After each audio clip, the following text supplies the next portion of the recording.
Okay, I want to turn to our next presenter of our launch this evening, of our kickoff of our virtual family Shabbaton. And again, I thank everyone for joining tonight. Our next presenter is a good friend of mine, Dr. Ellis Shapiro, who is a licensed clinical social worker with a doctorate in education. And he is well known for his writing and for his presentations and helping different communities really across the world. I've had the great honor the last couple of years with Yachad to be working very closely with Dr. Shapiro through the Consortium of Jewish Day Schools. And I might even want to throw out and say, fun and cool things like I've been to Las Vegas and Florida with Dr. Shapiro, but Dr. Shapiro could rattle off probably another, I don't know, 200 destinations that he has been to probably in recent past, giving his presentations everywhere, very widely received very well. And it is a great honor for us to invite Dr. Shapiro this evening to give us a little bit of insight into the challenging times that we're in with his presentation. And once again, I do invite all of you to send any questions that you have for Dr. Shapiro on the side. You'll see the chat option, and you can choose me or Batya Jacob, and please send us any questions that you have, and hopefully at the end we'll have a chance to ask Ellie those questions. So welcome, Dr. Shapiro. Thank you. I have to say I'm a little disappointed. You reminded me of all the good times of travel, and those days are over. And although it's been a pleasure working with you for so long, I don't know if I'm going to forgive you for giving me the difficult task of following Charlie in any given public presentation. So it is an honor to be here. Really working with Yachad over the last number of years, I've gotten to see the great work that they do in the administration there. And so really it's an honor to be here. I'm just going to share my screen. The topic. All right, can everybody see the screen? Give me a thumbs up. Yes, good. So the topic is technology functioning and flourishing in the era of coronavirus. So it's a unique time that we're living in because more than just the issues around isolation and being in our homes and being limited in our ability to go places, we are engaged in high degrees of technology. And we certainly have been hearing for the last many years the challenges that technology presents. Particularly today, we're seeing challenges in restructuring of our lives, both at home and in education. We have social distancing, elevated anxiety, and this overall shift to digital. And the shift to digital is particularly an area that we have struggled with in managing all the challenges that go along with it. I often say that we live in the best of times, we live in the worst of times, and technology offers us tremendous opportunity, accessibility, productivity, information, connectivity. Just the ability for us to be together in a virtual Shabbaton speaks to how amazing technology is and what it is that it offers us. The accessibility, I think more than ever, I actually relate to the connectivity piece. I have a daughter who lives in, who's been living in Israel the past 2 years in seminary, and the ability to connect and communicate is just a wonderful, wonderful opportunity. But it also presents challenges in the sense where people are overly connected, and the whole idea of living outside of the home and not being tethered to home is the ability to develop independence. So we find that challenge where technology offers us great opportunities. It's the best of times, but it also creates challenges, and it's also the worst of times. And the areas that we see challenge in is in the social, behavioral, psychological, and day-to-day. So these are some of the areas that we see challenges in, and we will address now. Now, the truth is, I love technology. Just by raise of hands, how many of you love technology as well? I think most of us have a positive relationship with technology. In fact, there was a study done by the UN where 6 billion out of the world's 7 billion people own a mobile phone, but only 4.5 billion have a toilet. So when you think about where the priorities are, clearly phone ownership is critical and toilets are secondary. But we do love technology.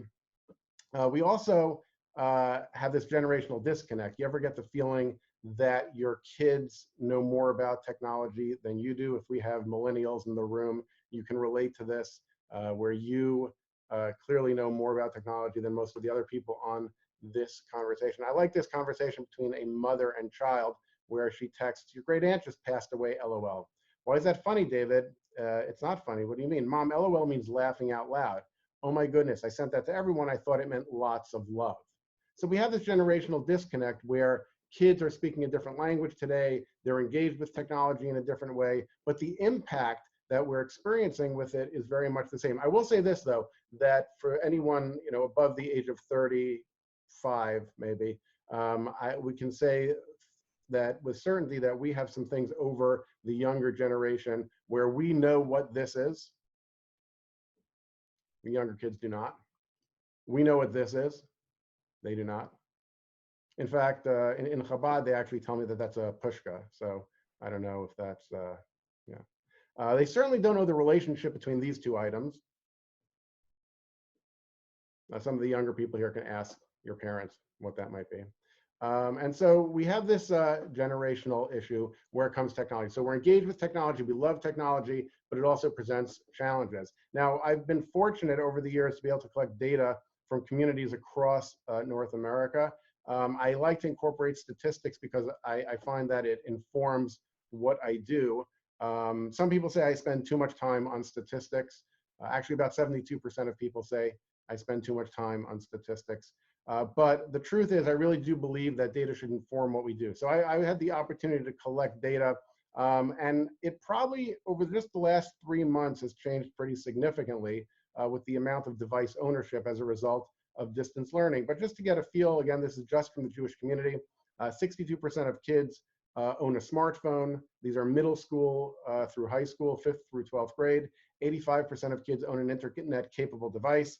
And social media is something that that has really taken over their activity. Social media, we have the three most popular ones are Snapchat, WhatsApp, and Instagram. And 77% of kids are active users of social media. So we see technology plays an important role in kids' lives, an important role in parents' lives, and kids are engaged in technology. And even in the Jewish community, we see high rates of technology engagement. Gaming is a big ticket item when it comes to kids. Everybody's familiar with games like Fortnite comes to mind, very popular amongst the kids. 81% of kids report that they are active users of digital gaming, and 49% report frequently. So gaming is important. Social media is an important role for a lot of kids today. Fortnite, I'm just gonna share a short video with you about what it looks like when you play a lot of Fortnite.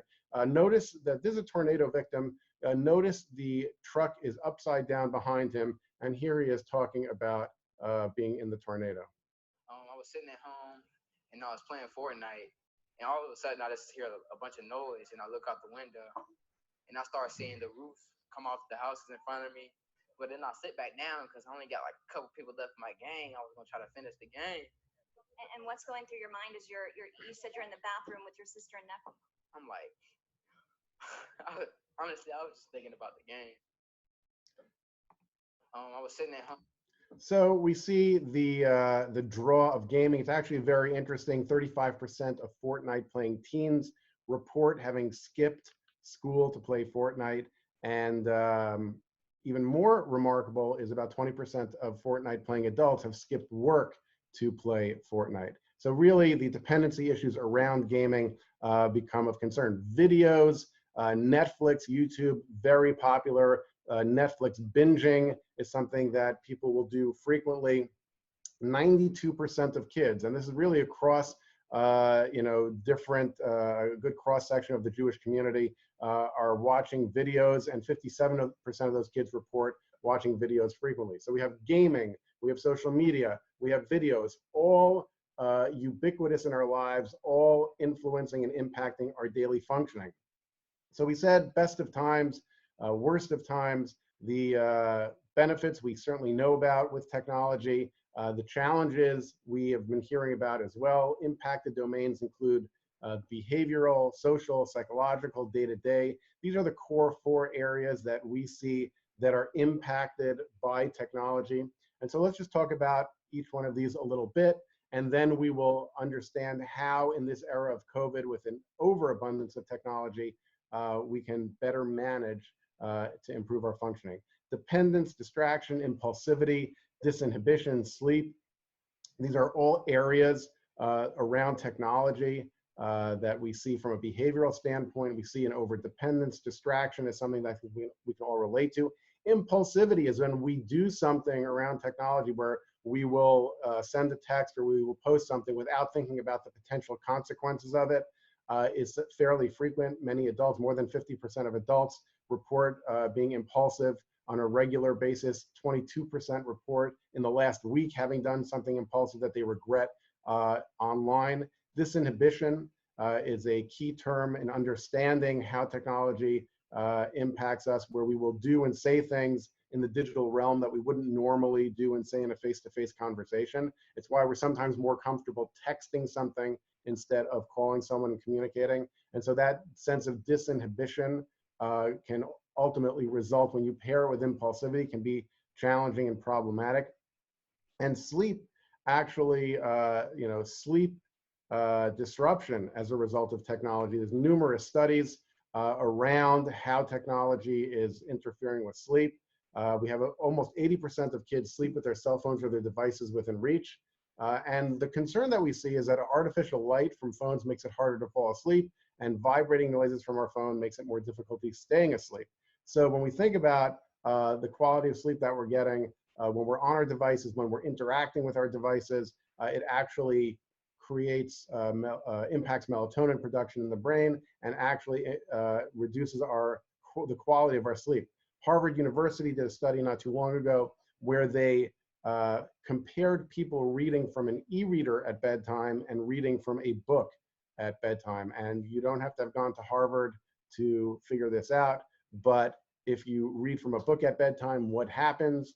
You fall asleep. And what they found was that reading from an e-reader actually interfered with the quality of sleep. It made it more difficult, and it was a lesser quality sleep. So these are things to keep in mind from a behavioral standpoint in thinking about how we interact with our devices.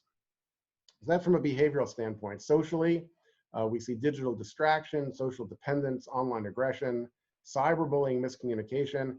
All of these areas are areas that impact both kids and adults. Even cyberbullying, we tend to think of it as an adolescent experience, but what's interesting is that the research seems to indicate that it increases regularly, even through college, and we see it with adults as well, probably related back to the impulsivity and disinhibition that we mentioned before. But these are all challenges that we see in the social realm when it comes to technology. We see digital disconnection, scenes like this all the time. I call it a regression to parallel play, where people are playing next to each other, but not actually interacting with one another.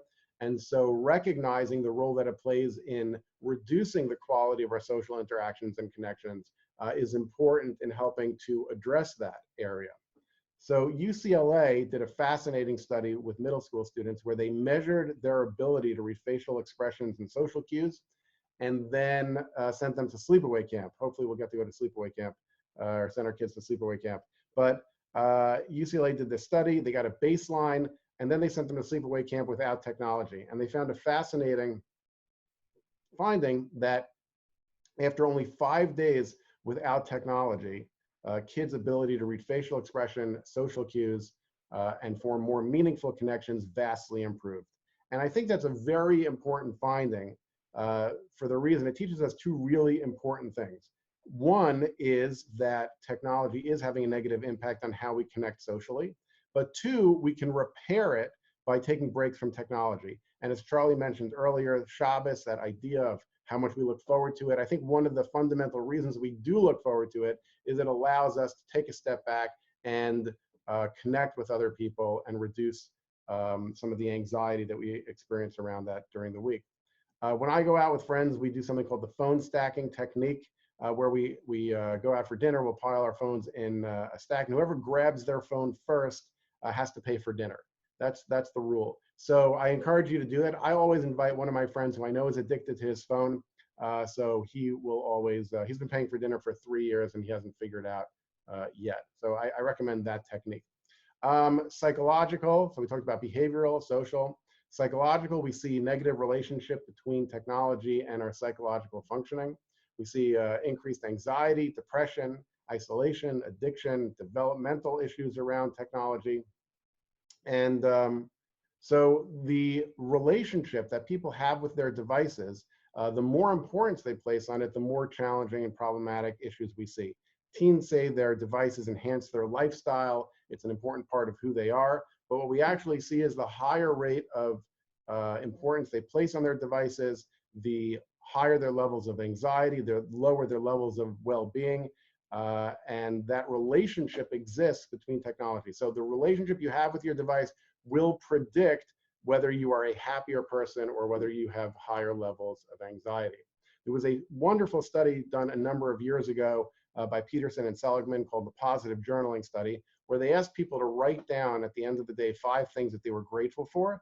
That was the experimental group, and the control group wrote down nothing. And what they found was that when people expressed positivity, their overall levels of subjective well-being and happiness increased.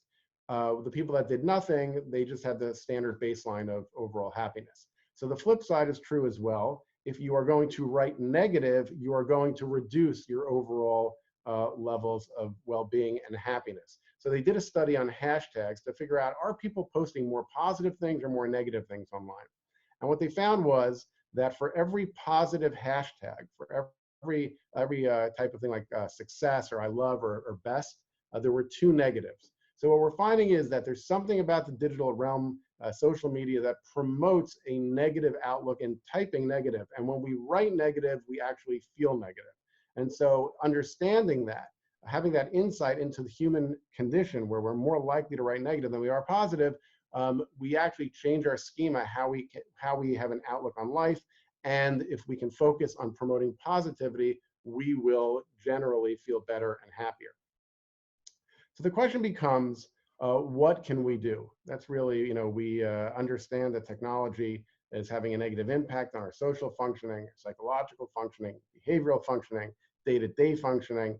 But we also know that there's a lot of positivity that goes along with it. Included in that positivity is the ability that we have right now for distance learning and communicating in times of COVID, of a time where we're isolated, we're quarantined, and our only ability to connect with other people, whether it's educationally, socially, is through the digital realm. So what can we do? So the answer really is, and this answer applied both before COVID and now during COVID, and will apply after COVID as well, is we really need to find balance. We need to find the balance between the benefits that technology is offering us and the challenges that it is presenting. So finding that balance, easier said than done, but what does that mean? It means to take a thoughtful and deliberative approach in assessing the engagement with technology. Is it a positive engagement or is it a negative engagement? Is it something that is serving as an enhancement to my life, or is it something that is serving as an intrusion in my life? And that's a question that we have to ask ourselves every day. Is technology enhancing? Am I getting the best of times from it? Or is it an intrusion? Is it creating the worst of times in my functioning? When we think about technology engagement, particularly many people are distance working and distance learning. Kids are distance learning, distance working, even distance Shabbatoning. We have to understand that there are different types of screen time. The term screen time is actually a misconception. We lump all types of screen time together, but they're really not the same. I've identified 3 types, although there are more, but for simplicity's sake, 3 types of screen time. There's basic consumption. Consumption is watching a show, Netflix, maybe YouTube, and you're consuming the content. And that's not necessarily a bad thing. It helps us decompress, it allows us to relax. But then there's always going to be a point of diminished returns, the point where the benefit that we're getting from it is outweighed by the negative consequences that we're getting of it. So if we're doing 8 hours a day of consumption, that becomes a problem because we're probably failing to fulfill other role obligations and other responsibilities that we have. So that's consumption. It's probably the least productive type of screen time. That's consumption. Then you have complementary. Complementary might be gaming or interacting, chatting with a friend. Complementary is that it's interactive, there's a give, there's a take, the cognitive process is activated where we are thinking, where there's a process, and there's benefit to that as well. Even gaming, assuming that it's not violent type gaming, let's just say a game like Minecraft, where there is creative components of it, where it's complementary, you're doing something with the screen, you're interacting with someone else. So that type of screen time, particularly the gaming component, there's actually been a lot of benefit showed for it. Kids who are gamers tend to be better problem solvers, collaborative problem solvers. There are drowning out external noise is a skill of theirs. There's also multitasking, another benefit. So complementary also has some benefit to it, but also there has to be a balance. Again, there's also a point of diminished returns as well. So complementary type, we talked about some of the benefits, but if you are 40 years old, living in your parents' basement, playing video games all day, you may have passed the point of diminished returns and the benefits that you get from gaming. And the third type, which I think falls most closely with distance learning or distance working, is what we call creative type of screen time. That creative type of screen time is that it's something that is productive, it's learning, it could be synchronous learning or asynchronous class time, or it could even be coding or designing or graphic design, things like that. That is a creative type of screen time. So when people use the term screen time as an all-in-one catchphrase for sitting in front of a screen, it's really a misconception and inaccurate because we have so many different types of screen time, some screen time with more benefits, some screen time with less benefits, but all of it is clearly different. But the question that I get a lot is how much is too much? What is that point of diminished returns? What is the tipping point around screen engagement? And the answer is we don't really know. We don't know what the exact number is, exactly how much creative screen time, how much consumption screen time. It differs from person to person. It differs how you are utilizing it, the balance, what else is going on in your life. And we have to look at a larger picture for the amount of screen time. I would say that currently in the COVID-19 era, we are probably, our screen time engagement has significantly increased. Again, the general screen time, a little bit more of creative, a little bit more of consumption, and a little bit more of complementary across the board. And I think we would all agree that it's not an ideal situation, but it is relative to a global pandemic. So in a normal situation, in normal times, looking at that, we'd say it's definitely too much screen time relative to a global pandemic and isolation and all the challenges that that presents. I think we can take a more liberal approach to addressing screen time. So one of the things that I get to do, which I love doing, is collecting data from communities across the country. And I've collected data from probably close to 1,400 parents whose children are utilizing screens for distance learning. And in looking at that data, I was actually surprised to see that 57% of those kids had no symptoms related to their screen time use. No headaches, no nausea, no dizziness, no eye strain, or 57% had no symptoms. Two of the leading symptoms that we saw, 17% of parents reported there was an increase in fatigue, and 15% of parents reported that there was an increase in stress. So we see, again, 57% no symptoms, 17 stress and fatigue may or may not be related to the screen time. Fatigue and stress can also relate to isolation, quarantine, and all the other major changes going on in our lives. So clearly, this is particularly related to the creative type of screen time increase because we're looking at distance learning, but I think it's a great finding and an important finding that 57% reported no symptoms whatsoever. There's an expression, nothing beats a face-to-face, and that is certainly true. The ideal situation, and I think we need to recognize that we are not living in an ideal situation. I think everyone would agree less screen time, more face-to-face, more connectivity, more social interaction is better for us socially, psychologically, and behaviorally, but that right now is not an option. And so hopefully we can get through this time, which we have to remember really is temporary. We don't know how long the temporary is, and hopefully it will be a shorter temporary than a longer temporary, but it is temporary, and ultimately we will get back to an opportunity in real time. There's a great expression, perfect is the enemy of the good. It was Voltaire said it, Rabbi Franz said it at the Siyum HaShas as well. Perfect is the enemy of good. That's one of the things that we are struggling with in this time of COVID-19. We want to have that perfect balance of screen time. We want to have the perfect balance of education. We want to create the perfect environment at home to experience or thrive or flourish in COVID-19. But we're not going to be perfect. And the more we try to be perfect, the less good we're going to be. And it's something important to keep in mind in order for us to manage our own anxieties around technology and the overall isolation that we're experiencing at home. Being at home, isolated at home, we have to recognize that we're not going to be perfect, and we need to focus on the good. We have to remember that UCLA study that we mentioned before. The idea is that whatever the negative, detrimental consequences around a temporary experience with technology might be, it can repair itself. It can self-correct over time.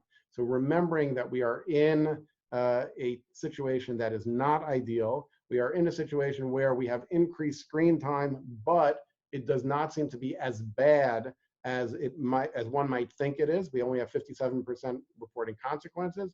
And we also recognize that the major consumption, major use of screen time for kids and for working parents, the screen time is definitely more of the creative type and interactive type and less of just the consumption type. So the consequences hopefully are less than one might think, and we can assume that it will self-correct over time after the COVID-19 era. We see elevated anxiety overall, not just screen-related anxiety, but overall functioning-related anxiety.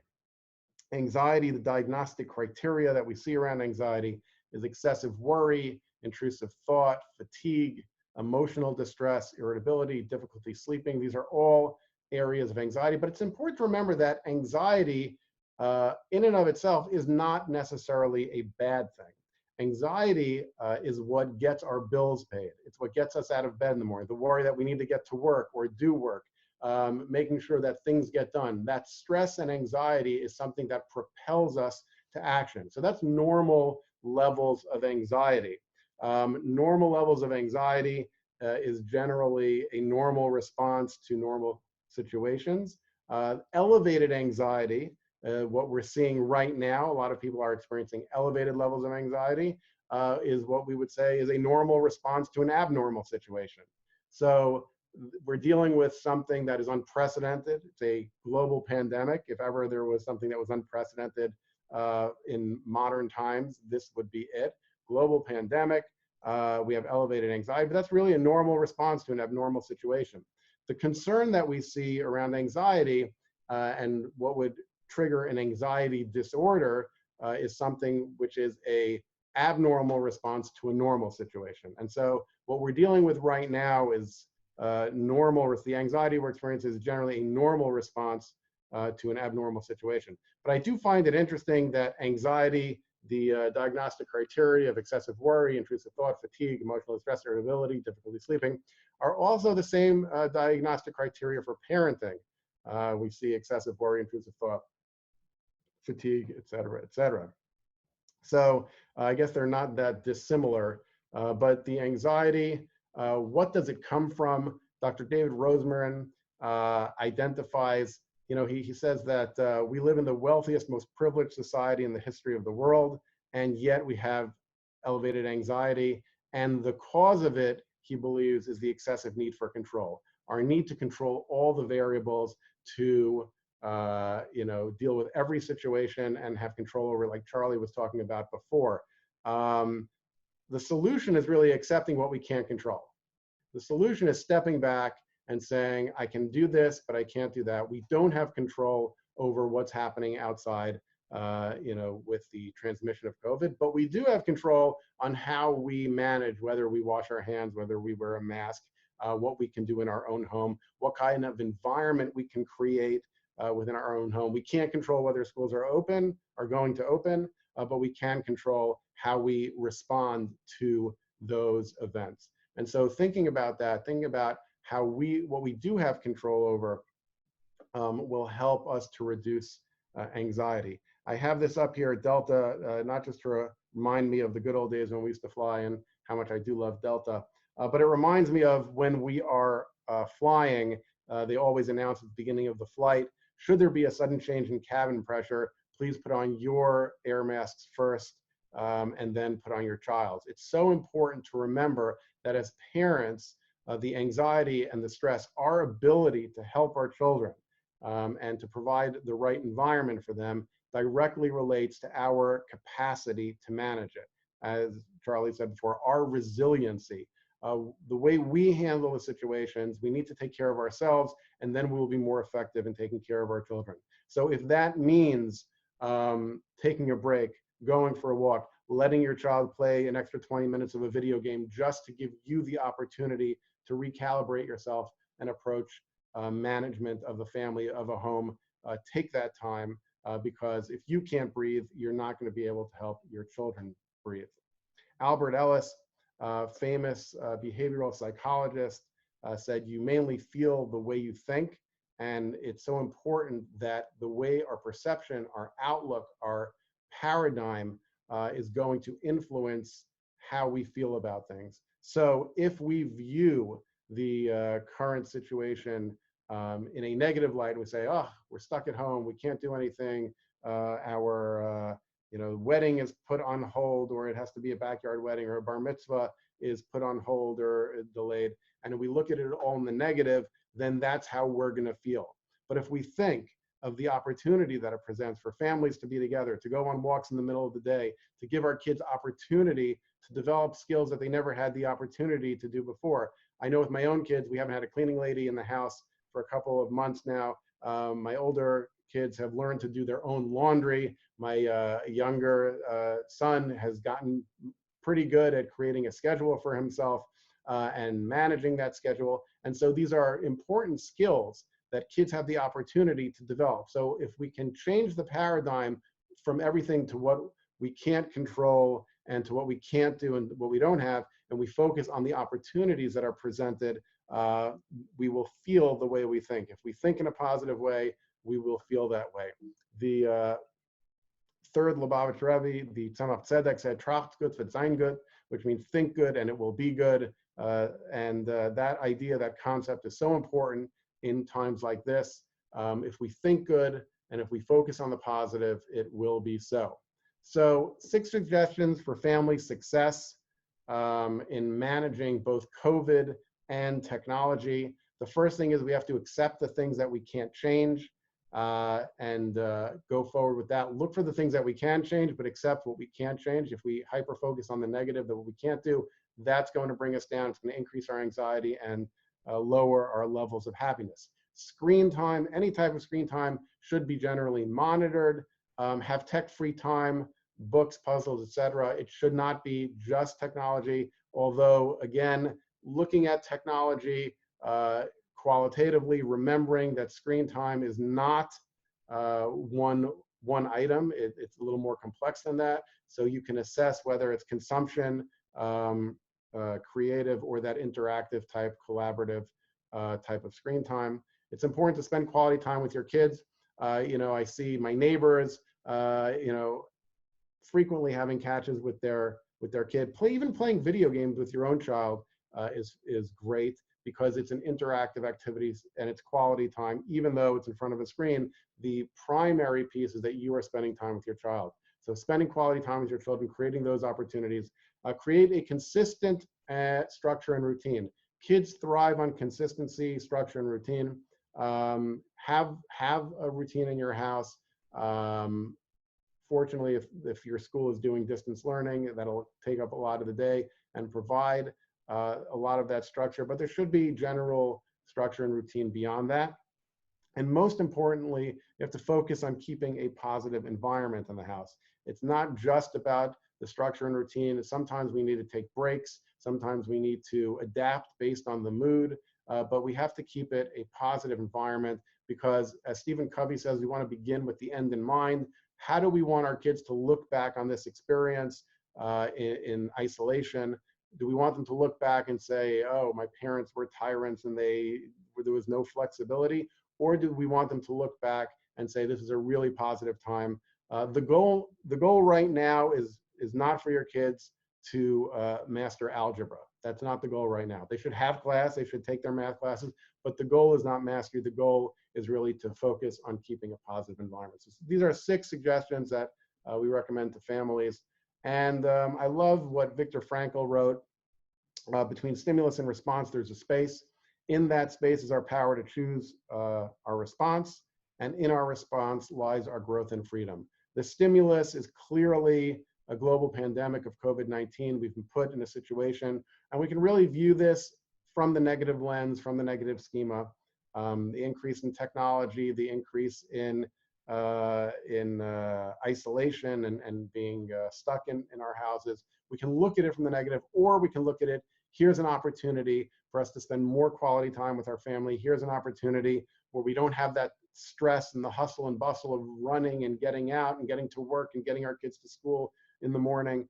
We can really look at it in the positive lens. And if we choose to look at it in that positive lens, overall, our experience, the way we think is going to be the way we feel, and we can come out of COVID-19 and this situation of increased technology use and isolation in a much more positive way, with the benefits that it has to offer. And it's hopefully something that we can look back on that will be an experience that we grew from, that we gained from, and build resilience from.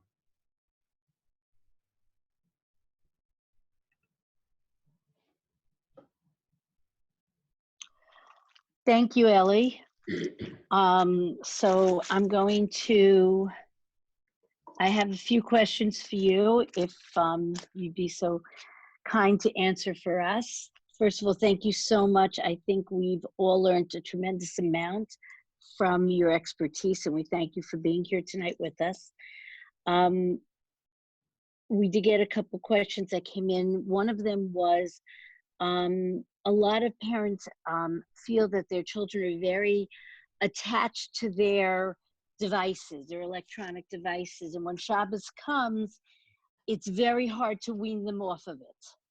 And it really becomes a struggle. And they wanted to know if you have some suggestions on how to make that transition easier, so that Shabbos can come in a little bit more peacefully and keep Shabbos running a little bit easier over that time period. So, it's something that it's so hard, because as someone who just loves the ability to separate from technology and not be engaged with technology, it's hard to understand how anyone wouldn't want that. But certainly, we see a strong dependence on technology, particularly in the areas of social anxiety, when people are struggling to connect and they don't necessarily see the benefit of connecting in face-to-face conversations. And so there's an increased dependence on technology. The idea is that we have to show our kids and give them positive experiences outside of the technology. So the technology, it's hard to compete. It's very exciting. There's a screen, there's blinking lights, it responds to what you do. So there's a lot of excitement that goes along with technology, and also the social draw as well, the social media connecting. We have to provide an alternative that is is a quality experience for our kids. So the goal, again, I guess similar to COVID-19 in general, is to focus on creating a positive, happy, warm environment. By keeping that environment in a positive way, the kids are going to be more drawn to that. But also as parents, you need to set limits and communicate expectations and inculcate the values. And, you know, part of it is saying for 25 hours a week, we're not going to be utilizing technology. And not just, you know, it's become routine, but it could be a reminder moving forward as we get to God, we're getting ready for Shabbos, we're going to do this together, we're going to have a great, what can we do as a family that, you know, would get, you know, excited about, get your kids excited about Shabbos? Asking the kids, what is it that they would like to do? And so whether it's going for walks, playing games, reading books, doing puzzles, we did in my house so many puzzles, it became a major family activity the past month. Even things like that, you know, bringing them on board with that and finding alternatives with them as opposed to just the authoritarian type role of, you know, no, no, no. Thank you. So another question, if you can answer, is one of the parents asks, some of the schools in the community are adverse to using programs like Zoom, where they're using face-to-face distance learning. They're really only using phone distance learning. Yeah. And they're wondering if you have an opinion, is it better for the kids to be able to see their classmates and teachers versus just hearing them? And what would you suggest to those parents in a way to speak to the schools if you think it's better to be able to see the teacher and classmates as well? So I don't think anyone thinks that for learning purposes that a telephone is better than a screen. I don't think anyone thinks that. I think there are communities that decided that the consequences, the social, spiritual consequences of having a screen is not outweighed by the benefits of learning. But I think even you know, in communities that have pushed back on screens, they would agree that the quality and the interaction is going to be better in a screen than it is on a phone. So I don't think it's an educational decision that is driving the push to screens. I think it's more of a spiritual and community-oriented decision. With that said, you know, the research is pretty clear on communication. 80% of communication is paraverbal, meaning it's not the tone. It's not the words itself. It's everything but the words. It's the tone, it's the volume, the intonation, the body language. So the more of the paraverbal piece that you're going to get, the higher degree of connectivity and information you're going to get.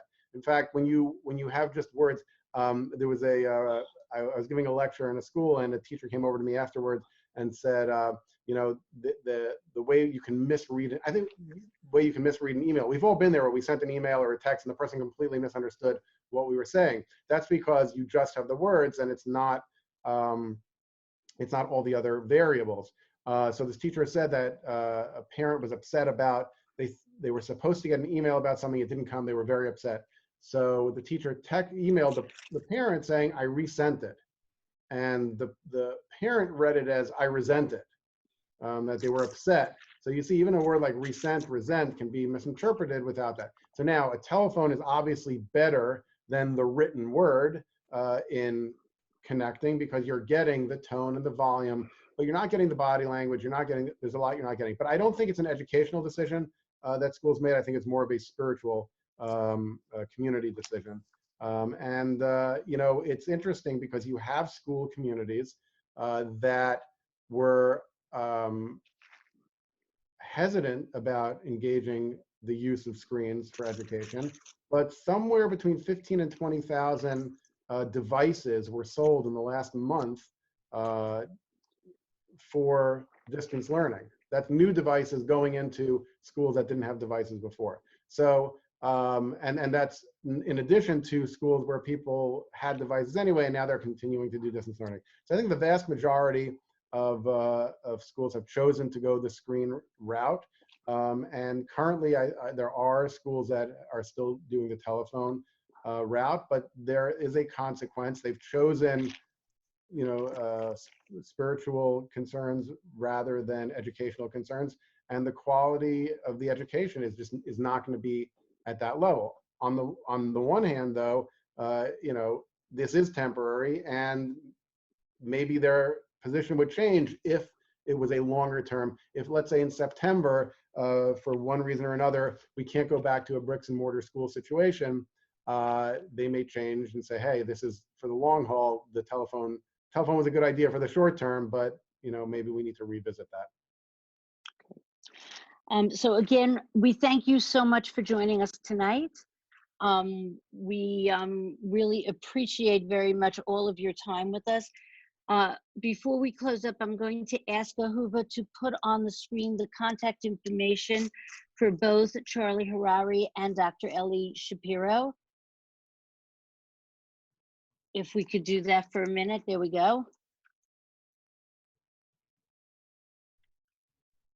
So these are the contact information. If anybody would like to get in touch with either of our speakers tonight, it's here. We really thank all of the families, parents who came tonight to join us. This is our first night of the 4-night virtual family Shabbaton. We hope that you found it enlightening and enjoyable. Please spread the word to your friends and to other parents. We will be meeting each night this week from 8 to 10. You'll be able to join each night by going to the same website, yachad.org/family Shabbaton, and clicking that blue box at the top. That'll bring you back to the Zoom room. Tomorrow's lineup is from 8 to 9, Finding Hashem in a World Full of Unknowns. We'll be hearing from Rabbi Tzvi Hirsch Weinreb, Rabbi Michael Talbis, and Rabbi Shai Shachter, with Rabbi Aaron Rosenthal moderating. And it will be followed at 9 p.m. with session 2. Dr. Izzy Klein and Dr. Eric Fear are going to be speaking on I was stressed before the coronavirus. Now, how am I doing? Amanda Levy, who's the head of our social work department, will be leading a discussion with them and answering questions on that topic. Please, it's not too late to get any questions ahead of time for any of the sessions. If you would like to submit questions, go to that same website. There's a button at the top where you can push to hit submit questions on the sessions tomorrow night or any upcoming sessions so that we can get them to the speakers in advance. Great night, safe, and we look forward to seeing everybody and greeting you tomorrow. Thank you for joining us. Have a good night.